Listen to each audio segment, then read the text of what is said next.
Okay, well, French President Emmanuel Macron is accusing his political opponents of creating chaos after left and right-wing lawmakers voted to oust his prime minister just 3 months into the job. In a public address Thursday, Macron said he will appoint a new prime minister in the coming days, one that he says will reach consensus in a bitterly divided parliament. Currently, no political party holds an absolute majority in France's legislature. In his address, Macron said, quote, "I will never take the blame for the lack of responsibility of others. We can't allow ourselves to be divided or to do nothing." Angela Charlton joins us now. She's the Western Europe News Director for the Associated Press. Angela, great to have you on the program today. I want to level set for a moment. I think it would be helpful for some context for our viewers.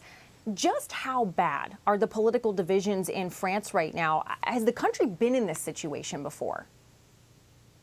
No, in fact, this is unprecedented for France.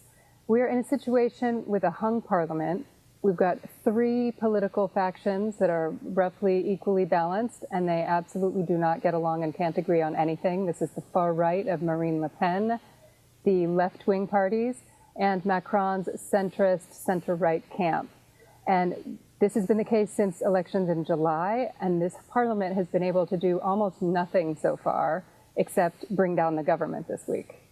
Well, in the U.S., we are no strangers to sides not getting along, so I hear you on that. I'm curious, I mean, Macron says he will not step down. So in your perspective, how much of the political turmoil you're seeing is a result of his actions? Well, Macron himself acknowledged in his address to the nation tonight his own share of responsibility in what's happened now by calling those snap elections in the summer that left this hung parliament and in fact made things worse for him and for France than they were before. So he's aware of that, but he also stood his ground, was very firm, saying he is going to stick it out to the rest of his term. It's another 2.5 years before his term is up. And so, of course, the next prime minister is going to have a lot to handle once this person's named, including a budget issue that partially drove that vote of no confidence. So what do you think are some of the immediate challenges that this person would have to deal with? Well, it's kind of everything. But as you say, the budget was key. That's the reason that the government fell, is that the parties couldn't agree on a budget for 2025. So here we are a few weeks away from the new year with no budget. So that's going to be #1 priority. Macron did say tonight that he would try to push through a bill in Parliament as soon as possible that would allow just an automatic levying of taxes and things starting on January 1st so that basic services could continue. And France does have a slightly different structure from the U.S., so you wouldn't have a full U.S.-style shutdown January 1st, but it's still a problem for many sectors, and it's something that's worrying financial markets as well. Yeah, absolutely. I mean, investors don't like uncertainty. I don't care what market they're playing in. Well, let's kind of shift gears, though. I mean, Saturday, right? It's meant to be such a big day for France. It's the reopening of Notre Dame after that devastating fire. President-elect Donald Trump is set to be there along with other world leaders.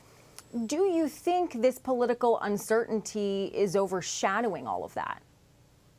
Well, it is. It's bad timing for Macron. He's got this big show he's been planning for 5 years, basically, that's starting on Saturday, including all kinds of visitors, as you say, with including Donald Trump.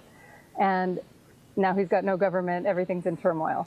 It does remind us a bit of the situation right before the Paris Olympics. That's when we had these snap elections and things were up in the air and things were very stressful.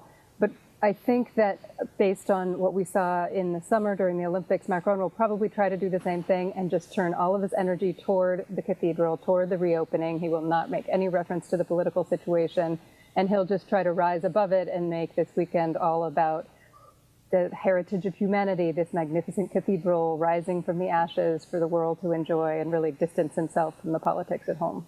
Yeah, I mean, it is set to be a momentous occasion, so I guess the political problems can wait for Monday.